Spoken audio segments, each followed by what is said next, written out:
बहुत समय पहले की बात है। एक गांव में एक वृद्ध और ज्ञानी व्यक्ति रहता था। सभी लोग उसे बाबा कहकर बुलाते थे। बाबा का स्वभाव अत्यंत शांत, सहनशील और सरल था। लोग दूर दूर से आकर उनसे जीवन की समस्याओं का समाधान पूछते थे और बाबा हमेशा मुस्कुराते हुए गहराई से उत्तर देते। बाबा का एक नियम था, जो भी कहो सोच समझ कर कहो। शब्द तीर की तरह होते हैं, निकलने के बाद लौटते नहीं। ये बात वह अक्सर दोहराते थे।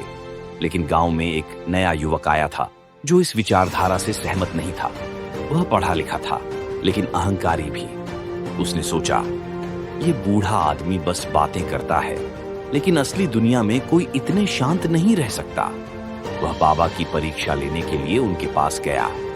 उस दिन बाबा गांव के मंदिर के पास नीम के पेड़ के नीचे बैठे थे। युवक उनके पास गया और बिना कुछ कहे सीधा बोल पड़ा, बूढ़े, तू खुद को क्या समझता है? लोग तुझे इतना मानते हैं जबकि तू तो कुछ करता ही नहीं। बाबा शांत बैठे रहे। युवक और भी चिल्लाया, तेरे जैसे बूढ़े लोगों को उपदेश देना आता है, लेकिन असल जिंदगी में तेरा कोई योगदान नहीं। चारों ओर लोग जमा हो गए। सबको लगा कि बाबा अब कुछ कहेंगे, शायद क्रोधित होंगे, लेकिन बाबा केवल मुस्कुराते रहे। युवक और उग्र हो गया। उसने अपशब्द कहे, बाबा की उम्र का मजाक उड़ाया, उनके पहनावे पर टिप्पणी की।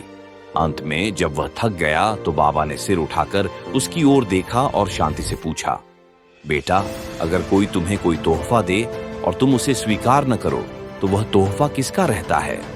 युवक थोड़ा चौंका। उसने कहा, जो देने वाला है उसी का। बाबा मुस्कुराए और बोले, तो ठीक वैसे ही तुमने मुझे जो गालियां दी हैं, मैं उन्हें स्वीकार नहीं करता, इसलिए वे अब भी तुम्हारी ही हैं। वहां खड़े लोग सन्न रह गए। युवक को ऐसा उत्तर उम्मीद से बाहर लगा। उसे अपनी गलती का एहसास हुआ। उसका सिर झुक गया और वह बोला, बाबा, मुझे क्षमा कीजिए, मैंने आपके धैर्य की परीक्षा ली। बाबा ने मुस्कुराते हुए उसका हाथ पकड़ा और कहा, जब शब्दों की शक्ति को समझ लोगे तभी जीवन में शांति पा सकोगे।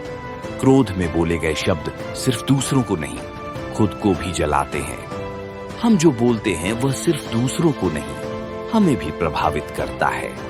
हमारे शब्दों में इतनी शक्ति होती है कि वे किसी को प्रेरित भी कर सकते हैं और तोड़ भी सकते हैं। इसलिए हमेशा सोच समझ कर बोलो और दूसरों की निंदा करने से पहले अपने भीतर झांको।